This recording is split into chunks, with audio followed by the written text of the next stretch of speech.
Bismillahirrahmanirrahim. Assalamualaikum warahmatullahi wabarakatuh. Alhamdulillah wassalatu wassalamu ala sayyidina wa maulana Muhammadin wa ala alihi wa sahbihi wa barik wa sallim.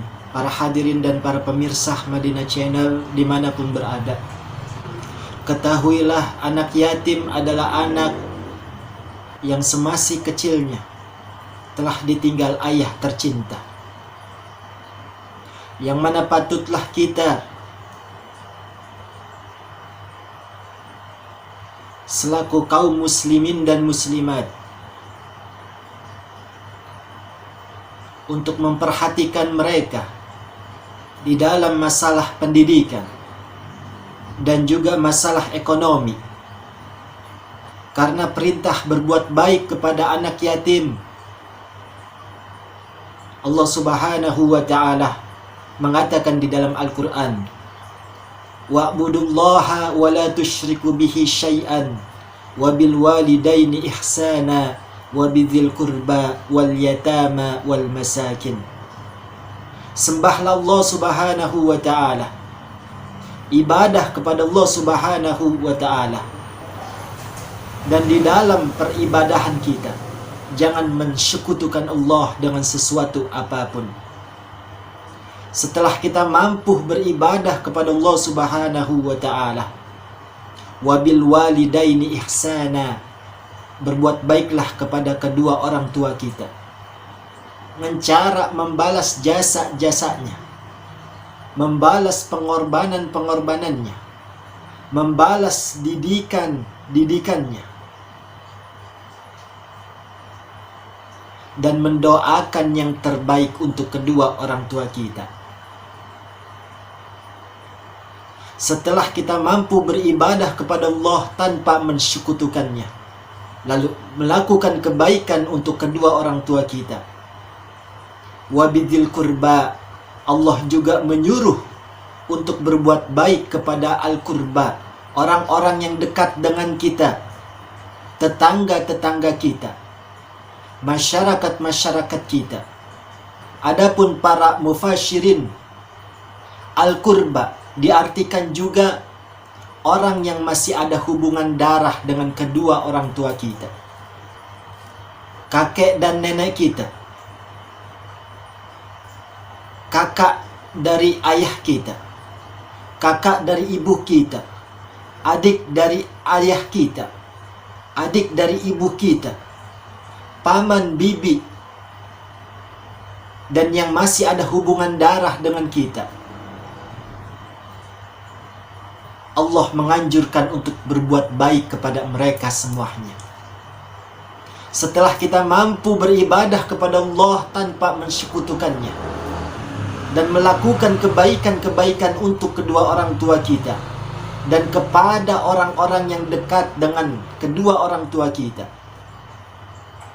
wal yatama wal masakin, Allah Subhanahu wa ta'ala memerintahkan kepada kita bersama untuk berbuat baik kepada anak yatim dan orang-orang yang miskin. Yang mana ketahuilah, apabila anak yatim menangis, merasa sedih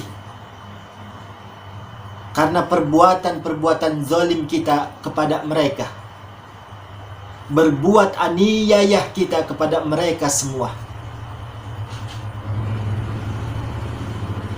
sehingga mereka bersedih, sehingga mereka menangis mengeluarkan air-air matanya.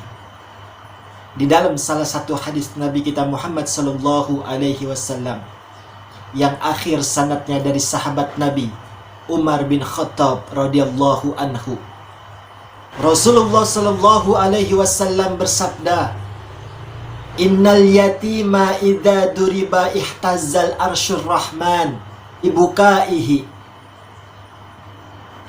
fayaqulullahu ta'ala ya malaikati man abakalladhi wa yabtu abahu fit turab wa huwa a'lamu fayaqulul malaikatu Rabbana la ilma lana qala anna man ardahu fiyya fa'urdihi min indi yaumal qiyamati,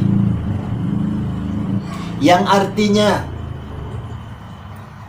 jika kita menghardik, memukul anak yatim dengan pukulan kita, maka bergetarlah arsy singgasana Allah Subhanahu wa ta'ala. Lalu Allah Subhanahu wa ta'ala bertanya kepada para malaikat-malaikatnya, wahai para malaikat-malaikatku, siapa yang telah menggetarkan arasy-Ku? Walaupun sesungguhnya aku mengetahui. Lalu jawab daripada malaikat-malaikatnya Allah Subhanahu wa ta'ala, Rabbana la ilma lana, sungguhnya diri kami tidak mengetahuinya. Qala, lalu Allah Subhanahu wa ta'ala mengatakan kepada para malaikat-malaikat yang ada, fa inni ushidukum, wahai para malaikat-malaikatku, kalian aku jadikan saksi. Siapa yang dapat menghibur kepada mereka semua, yaitu anak-anak yatim, aku akan hibur orang yang menghibur anak-anak yatim di yaumil qiyamah, di hari kiamat nanti. Adapun bagi kita kaum muslimin dan muslimat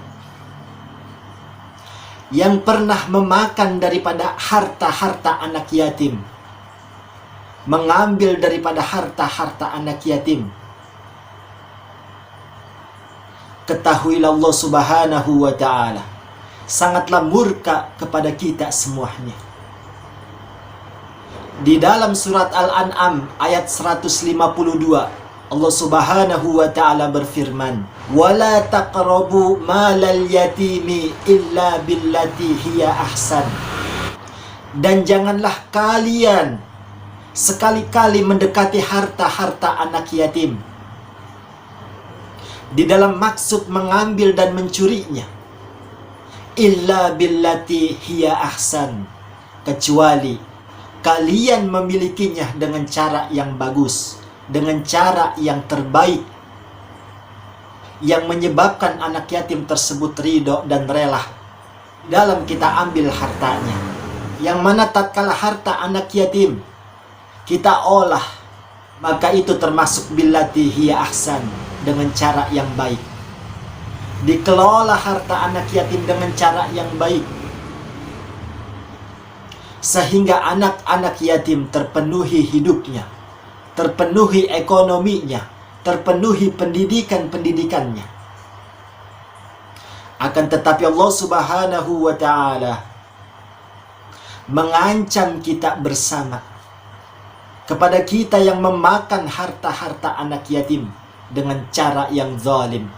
Di dalam surat An-Nisa ayat 10, Allah Subhanahu wa ta'ala berfirman, innal ladzina ya'kuluna amwalal yatama zulman innama ya'kuluna fi butunihim nara wa sayaslawna sa'ira.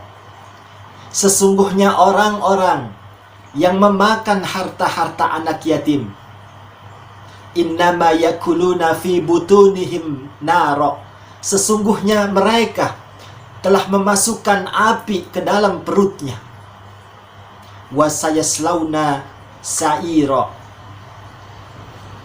dan orang tersebut akan dimasukkan oleh Allah Subhanahu wa ta'ala ke suatu tempat yang bernama neraka sa'ir. Para mufassirin mengartikan neraka sa'ir yaitu neraka yang terisi di dalam ruangannya penuh dengan api. Tiada setitik celah daripada lubang jarum pun. Bagi kita yang pernah memakan harta-harta anak yatim, na'udzubillah, tsumma na'udzubillahi min dzalik, maka di momen yang sangat penting tersebut ini, kita bahagiakan anak yatim piatu sebagaimana bahagianya kita pada saat Idul Fitri. Karena 10 Muharram menjadi suatu momen lebaran daripada anak yatim piatu. Mereka berhak bergembira, mereka berhak bahagia karena membutuhkan daripada tangan-tangan kita semuanya. Mudah-mudahan kita orang-orang yang Allah izinkan untuk menyantuni, mendidik, dan melakukan kebaikan untuk anak yatim piatu.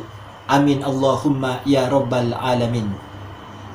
Hadanallahu wa iyyakum ajmain. Assalamualaikum warahmatullahi wabarakatuh.